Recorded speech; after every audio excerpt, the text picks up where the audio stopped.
আসসালামু আলাইকুম। ফাতেহা travels and tourism থেকে বরাবরের মতো আমি মহসিনে আসছি আপনাদেরকে ভিসা, হোটেল বুকিং, প্যাকেজ এবং কি বিভিন্ন দেশের তথ্য জানাতে। তো আজকে আমাদের যে বিষয় সেটি হলো মালয়েশিয়া নিয়ে। বাংলাদেশ থেকে মালয়েশিয়াতে কি কি ভিসায় বৈধভাবে যাওয়া যায়, খরচ কত, স্থায়ীভাবে বসবাস কিভাবে করা যায়, এই সকল তথ্য আজকের ভিডিওতে থাকবে। দয়া করে ভিডিওটি শুরু থেকে শেষ পর্যন্ত দেখার জন্য অনুরোধ থাকলো। বাংলাদেশ থেকে বৈধভাবে মালয়েশিয়াতে 4 ক্যাটাগরি ভিসাতে যাওয়া যায়: student visa, tourist visa, work permit visa এবং কি পার্মানেন্ট রেসিডেন্স, যেটাকে আমরা ক্যাটাগরি 1 অথবা মালয়েশিয়া মাই সেকেন্ড হোম, এই ভিসাটা জেনে থাকি। তো প্রথমে আমি আপনাদেরকে বলবো ট্যুরিস্ট ভিসার সম্পর্কে। ট্যুরিস্ট ভিসা কারা যেতে পারবে? বাংলাদেশ থেকে যারা বৈধ পাসপোর্টধারী, যাদের পাসপোর্টের মেয়াদ মিনিমাম 6 মান্থ আছে, তারা যে কেউ ট্যুরিস্ট ভিসায় মালয়েশিয়াতে যেতে পারে। তবে মালয়েশিয়াতে ট্যুরিস্ট ভিসার জন্য আপনার যদি মালয়েশিয়া ছাড়া অন্য কোনো দেশে আগে ট্রাভেল হিস্টোরি থাকে, তাহলে আপনার ভিসা পাওয়ার পসিবিলিটিস অনেক বেড়ে যায়। তবে ফ্রেশ পাসপোর্টেও আপনার অনেকেই ভিসা পেয়ে থাকে এবং আমরা ভিসা করে দিয়ে থাকি। এবার জানি মালয়েশিয়াতে ট্যুরিস্ট ভিসা আবেদন করার জন্য কি কি ডকুমেন্টস লাগবে। আপনি যদি ব্যবসায়ী হন, তাহলে আপনার জন্য যে যে ডকুমেন্টসগুলো লাগবে, প্রথমেই আপনার বিজনেসের ট্রেড লাইসেন্স, সেটা যদি প্রোপাইটারশিপ হয় তাহলে তার ট্রেড লাইসেন্স, আর যদি জয়েন্ট স্টক কোম্পানি বা লিমিটেড কোম্পানি হয় তাহলে আরজিএস মেমোরেন্ডাম আর্টিকেল এবং কি জয়েন্ট স্টক কোম্পানির যে লাইসেন্স সেটা লাগবে। সাথে আপনার এই ট্রেড লাইসেন্স নোটারি কপি আপনার কোনো লয়ার দিয়ে ইংলিশে ট্রান্সলেট করে নোটারি করে নিতে হবে। আপনার কোম্পানির অথবা পার্সোনাল টিন সার্টিফিকেট এবং আপনি যে ট্যাক্স পেয়ার, প্রতি বছর ট্যাক্স দেন, সেই ট্যাক্স সার্টিফিকেট বা রিটার্ন সার্টিফিকেট আপনাকে থাকতে হবে। এরপরে আপনি যে কোম্পানির রিপ্রেজেন্ট করেন সেই কোম্পানির প্যাড, কোম্পানির বিজনেস কার্ড, কোম্পানির অথবা আপনার পার্সোনাল 6 মান্থের bank statement, bank solvency certificate minimum 2 lakh টাকার উপরে থাকতে হবে। তাছাড়া আপনি সাপোর্টিং ডকুমেন্টস হিসাবে আপনি যদি মালয়েশিয়াতে কেউ থেকে থাকে তার কাছ থেকে ইনভাইটেশন বা কোনো কোম্পানির কাছ থেকে ইনভাইটেশন নিলে ভালো হয়। আর যারা চাকরিজীবী তাদের সকল ডকুমেন্টসই লাগবে অ্যাজ ইউজুয়াল বিজনেসম্যানের মতো। এক্ষেত্রে আপনাকে শুধু আপনার কোম্পানির কাছ থেকে একটি প্যাডে এনওসি নিতে হবে, অথবা আপনি যদি এনওসি না নিতে পারেন সেক্ষেত্রে কোম্পানি প্যাড দিলে আমরা এনওসি তৈরি করে আপনার জন্য ভিসার জন্য আবেদন করব। এবার আমরা বলে দিই যে এই ভিসায় আপনার কত টাকা খরচ লাগবে। ট্যুরিস্ট ভিসাটা সাধারণত বাংলাদেশ থেকে মালয়েশিয়া গভর্নমেন্টের যে ফি, সেই ফিতে কখনোই হয় না। আমি সবাই জানি এর সাথে ট্যাক্স, ব্যাট, কোম্পানি যারা ট্রাভেল এজেন্সি তাদের ফি সব কিছু মিলে যাদের 3-4টি দেশ ঘোরা আছে তাদের জন্য 4,500 থেকে শুরু করে 6,000 টাকা পর্যন্ত বিভিন্ন কোম্পানি নিয়ে থাকে। আর যারা ফ্রেশ পাসপোর্টে আপনার ট্যুরিস্ট ভিসা করতে চান তাদের জন্য ফাতেহা ট্রাভেলস এক অপূর্ব সুযোগ দিচ্ছে। তাদের ডকুমেন্ট সাপোর্ট দিয়ে tourist visa no fee guarantee সহকারে আপনার ভিসা করার সুযোগ দিচ্ছে। যদি ভিসা হয় টাকা দিবেন, ভিসা না হলে কোনো টাকা লাগবে না। সেক্ষেত্রে আপনার পাসপোর্ট, আপনার ব্যাকগ্রাউন্ড জেনে তারপর আমরা ফিটা নির্ধারণ করে থাকি। এরপরে আসি, আপনি যদি ওয়ার্ক পারমিট নিয়ে বা কলিং ভিসা, যেটাকে মালয়েশিয়া যারা থাকে বা মালয়েশিয়া থেকে যারা ভিসা পাঠায় এবং মালয়েশিয়া যারা যেতে চায় তারা জানে যে মালয়েশিয়াতে ওয়ার্ক পারমিট বা কলিং ভিসায় যাওয়া যায়। কলিং ভিসায় যাওয়ার জন্য বাংলাদেশ থেকে যাদের বয়স 21 বছর এবং ম্যাক্সিমাম বয়স যাদের 40 বছর, তারা যে কেউ এই ভিসায় যেতে পারে।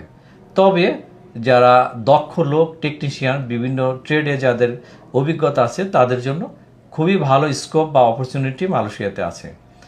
আমরা জানি কলিং ভিসাতে বাংলাদেশ সরকারের সাথে মালয়েশিয়ার সরকারের G2G বিভিন্ন এগ্রিমেন্ট থাকে, সেই অনুযায়ী এই ফিটা নির্ধারণ করা থাকে। তো আপনারা যারা কলিং ভিসাতে যেতে চান তারা আমাদের সাথে যোগাযোগ করতে পারেন। কলিং ভিসার ক্যাটাগরি অনুযায়ী বিভিন্ন রেট হয়ে থাকে। আমরা সব সময় চেষ্টা করি মার্কেটে চাইতে একটু কম রেটে আপনাকে সর্বোচ্চ সার্ভিস দিয়ে আপনাকে বৈধভাবে বাংলাদেশ থেকে মালয়েশিয়া ওয়ার্ক পারমিট ভিসা পাঠাতে। এরপরে আসি যারা স্টুডেন্ট ভিসায় বাংলাদেশ থেকে মালয়েশিয়া যেতে চান, তাদের জন্য যে যে রিকোয়ারমেন্টগুলো, বাংলাদেশ থেকে এসএসসি পাস করলেই আপনি মালয়েশিয়াতে স্টুডেন্ট ভিসায় যেতে পারেন। সেক্ষেত্রে আপনাকে আপনার যে ট্রান্সক্রিপ্ট, আপনার যে মার্কশিট, আপনার যে সার্টিফিকেট, সাথে আপনার পাসপোর্ট ভ্যালিড মিনিমাম 2 বছর থাকতে হবে, সহ আপনার যাবতীয় ডকুমেন্টস, সাপোর্টিং ডকুমেন্টস আপনাকে নিতে হবে।